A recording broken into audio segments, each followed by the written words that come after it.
तो आप सबको नमस्ते प्रणाम। मैं आपका अपना ठाकुर प्रखर सिंह और रात के 9 बज चुके हैं और कहानी का जो सिलसिला है बदस्तूर जारी है। आपको याद होगा लगभग 6-7 महीने पहले मैंने आपको एक कहानी सुनाई थी और उस कहानी में मैंने एक कमेंट किया था कि अगर अयोग्य व्यक्ति किसी गलत पोस्ट पे पहुंच जाए तो न केवल उस जगह की यानी जिस जगह पे वो है, जिस फील्ड में है, उस फील्ड में गंदगी मचाता है, बल्कि जिस पोस्ट पे है उस पोस्ट की गरिमा, उस पोस्ट की जो इज्जत है, असमत है, उसको भी इस कदर तार तार कर देता है कि शायद कई पीढ़ियां तक उसको सुधारने में बीत जाए, लेकिन वो चीज़ सुधरती नहीं। जैसे कोई पंडित है, किसी मंदिर में पुजारी है।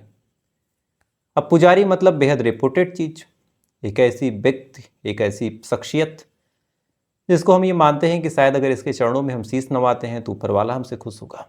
ब्राह्मण मतलब पूजनीय। लेकिन अगर कोई अयोग्य व्यक्ति उस पुजारी के पद पे बैठ जाए तो किस हिसाब से उस जगह की गरिमा को वो खंडित करता है, तार तार करता है। ये उस दिन भी मैंने कहा था और आज जिस कहानी के साथ मैं आपके सामने हाजिर हुआ हूँ, इस कहानी में भी ये चीज़ आप देखेंगे। कहानी बरेली की है और बरेली में एक जगह लगती है, एक थाना है सीबीगंज, और इसी थाना क्षेत्र में एक गांव है खड़ौआ गांव। और बात इसी जुलाई महीने की है। इसी खड़ौआ गांव में एक परिवार रहा करता था। ठीक ठाक परिवार था, ज़्यादा पैसे वैसे थे नहीं, लेकिन हाँ जितने पैसे थे उससे ठीक ठाक तरीके से गुजारा हो जाता था। परिवार में ना कोई लड़ाई थी, ना कोई झगड़ा था, ना कोई क्लेश था। तो आज के टाइम के हिसाब से सबसे जरूरी चीज़ तो यही थी, सबसे सुखमयी चीज़ ये थी कि कम से कम कोई लड़ाई झगड़ा, कोई क्लेश नहीं था। तमाम लोग ठीक ठाक तरीके से खुशी मन से एक दूसरे के साथ रहा करते थे।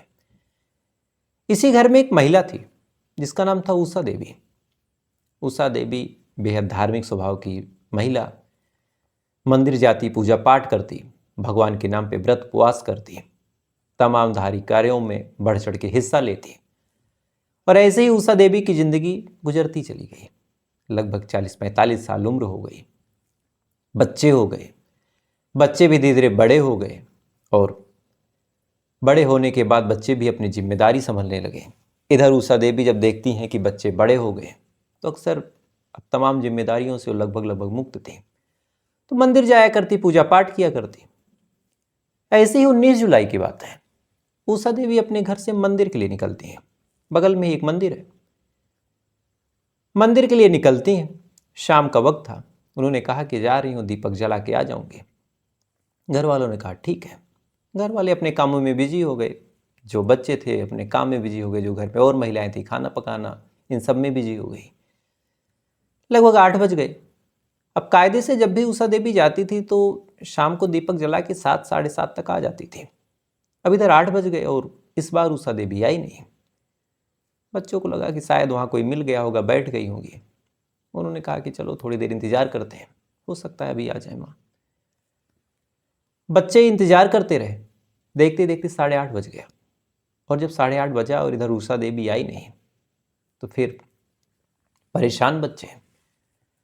उन्होंने कहा कि जो पुजारी जी हैं उनको फ़ोन करो और उनसे पूछो कि माँ अभी मंदिर पे ही बैठी हैं, क्या कोई कथा प्रवचन चल रहा है या फिर वहाँ से निकली हैं या फिर कोई मिल गया है। पुजारियों के पास जो बच्चे थे उन्होंने फ़ोन किया। फ़ोन करने के बाद जब पुजारी से पूछा कि क्या मेरी माँ आई है, पुजारी ने जो कुछ कहा उसे सुनने के बाद बच्चे हैरान हो गए। दरअसल पुजारी ने कहा कि तुम्हारी माँ तो कल से आई ही नहीं है, कल आई थी, दीपक जला के चली गई। अब ये शब्द जब बच्चे सुनते हैं, सुनने के बाद बदहवास की मेरी माँ तो घर से यही बोल के निकली कि मंदिर के लिए जा रही हूँ और आई नहीं, तो आखिर कहाँ गई। अब बच्चे बेचारे हैरान परेशान अपने माँ को ढूंढने निकलते हैं। आसपास के तमाम घरों में पता किया, मन में एक नाराजगी, एक गुस्सा भी कि घर से तो बोल के गई कि मंदिर जा रही हूँ, मंदिर के नाम पे कहाँ चली गई। इधर और आसपास के लोग भी अब ढूंढने निकलते हैं। पूरी रात अड़ोसी पड़ोसी समेत घर के तमाम सदस्य उस महिला को यानी उषा देवी को पूरे गांव में इधर उधर घूमते रहते हैं, ढूंढते रहते हैं। जो मंदिर का पुजारी था, जब ये शब्द वो सुनता है वो भी बेचारा भागा भागा आता है। वो भी अपने तरीके से ढूंढता है, खोजने की तमाम कोशिशें करता है। लेकिन किस्मत का ऐसा खेल देखिए कि पूरी रात गुजर गई और उषा देवी का कहीं कुछ पता ना चला।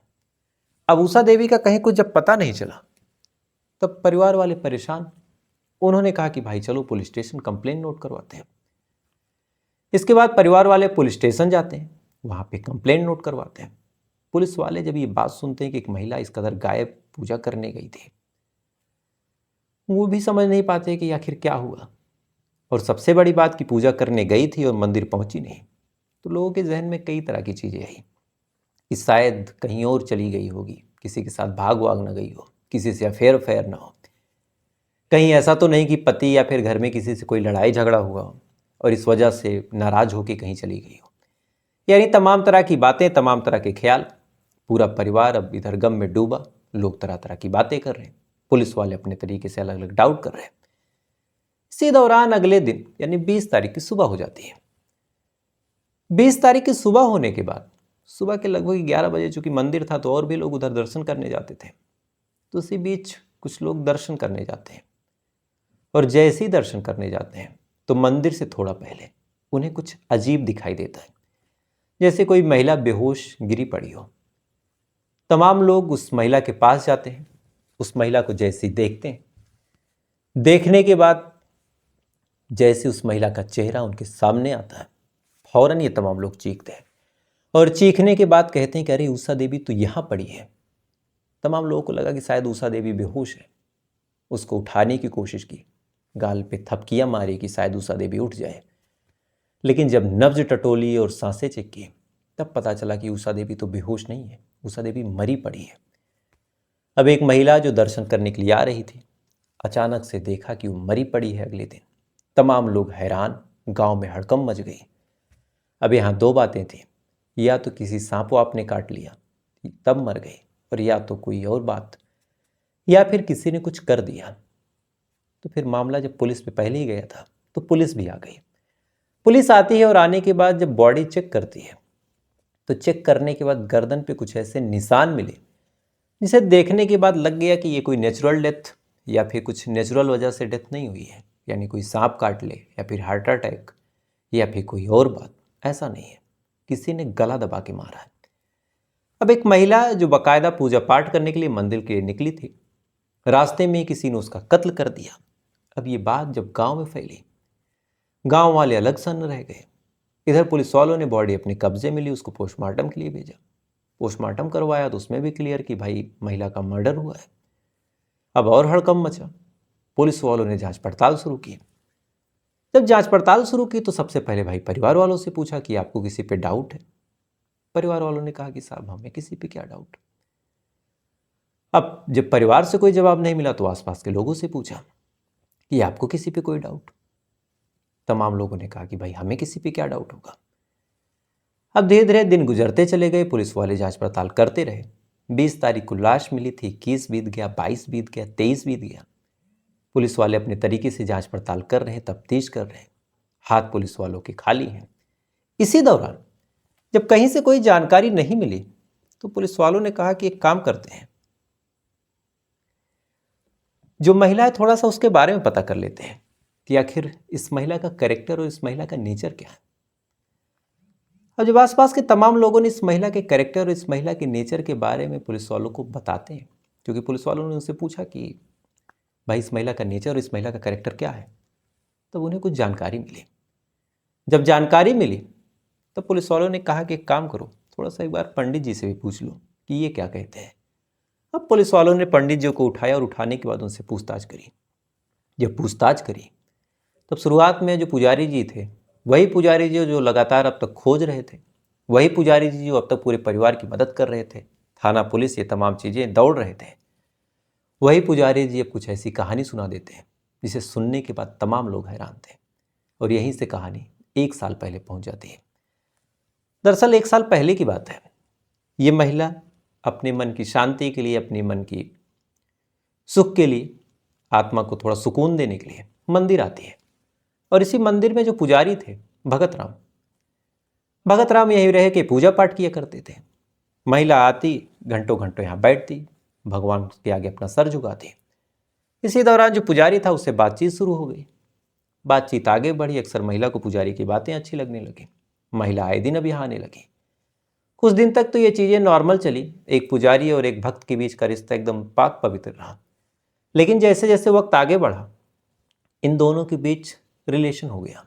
यानी सोच के देखिए, एक पुजारी जिसको गुरु, जिसको भगवान का दर्जा दिया जाता है, ना ही उसने अपनी मर्यादा का ख्याल रखा और ना ही इस महिला ने अपनी मर्यादा का ख्याल रखा। दोनों एक दूसरे के साथ नाजायज संबंध में हो गए। अब नाजायज संबंध में हुए तो अक्सर ये महिला मिलने का बहाना करने लगी, आए दिन इसी मंदिर पे आके बैठने लगी, जब भी मौका मिलता तब आके पंडित से मिलने लगी। तमाम चीज़ें भी इन दोनों के मन के हिसाब से चल रही थी। लेकिन कहते हैं कि गांव में इश्क और मुस्क दोनों छुपाए छुपता नहीं है, तो कहीं ना कहीं लोगों को भनक लगी। भनक लगते लगते पुजारी के घर तक बात पहुंच गई। घर वाले काफ़ी नाराज हुए। उन्होंने कहा कि तुम एक मंदिर में पुजारी हो और इस तरह का काम कर रहे हो। वो काफ़ी नाराज हुए।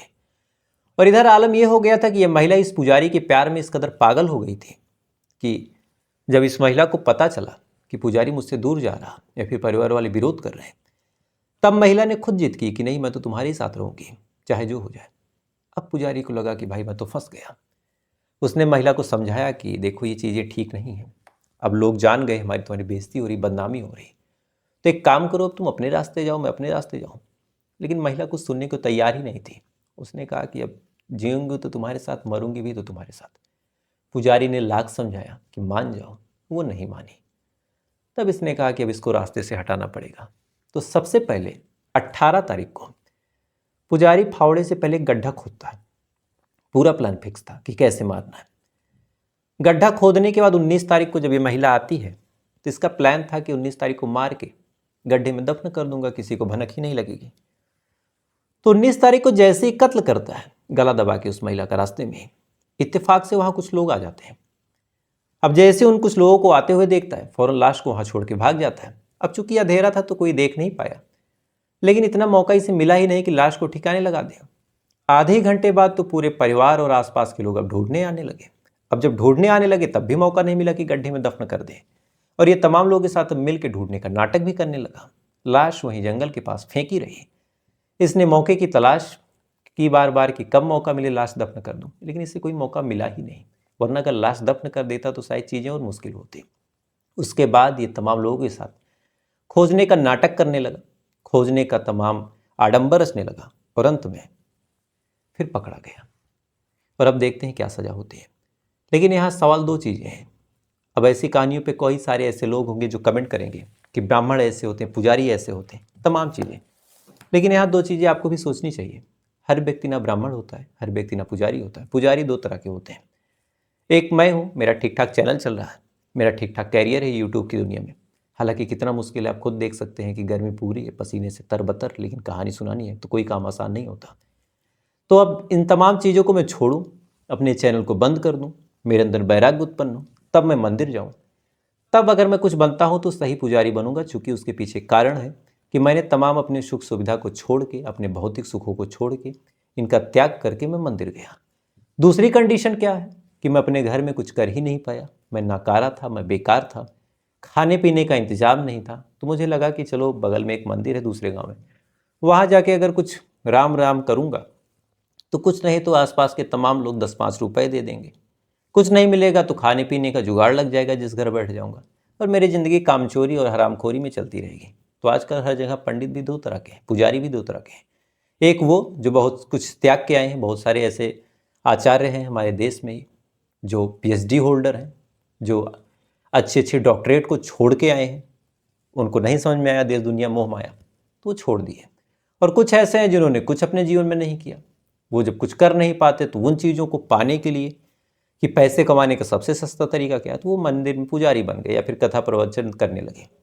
और कभी इधर का ज्ञान, कभी उधर का ज्ञान, कभी रामायण शुद्ध उच्चारण ना कर पाना। यही चीज़ का अनर्थ हुआ हमारे देश में कि हनुमान चालीसा ज़्यादातर लोग गलत पढ़ते हैं। जैसे शंकर सुवन केसरी नंदन, अब वहाँ कई लोग शंकर सुमन केसरी नंदन पढ़ते हैं। अब ये भी गलत है। और एक लाइन और भी है जैसे रामायण में कि सदा रहे रघुवर की दासा, रघुपति की दासा, ये भी गलत है, उसमें भी कुछ अलग चीज़ें हैं। तो यही अर्थ का अनर्थ हुआ, चूँकि अज्ञानी लोग बैठे और बोले। तो ऐसा नहीं, अगर अयोग्य व्यक्ति गलत जगह पहुँचता है तो जो मैंने शुरू में कहा वो गंदगी जरूर मचाता है। तो आप भी जिसे अपना गुरु, जिसे अपना इष्ट मानते हैं, उसको देखिए कि वो कितना त्याग खुद कर गया है, तब आपको त्याग की शिक्षा दे। खैर, तो फिलहाल ये थी पूरी कहानी। अब आपसे कल फिर मुलाकात हुई किसी दूसरी सच्ची कहानी के साथ। तब तक अच्छे रहिएगा, खुश रहिएगा, अपना ख्याल रखिएगा, अपने देश का ख्याल रखिएगा। जय हिंद, वंदे मातरम।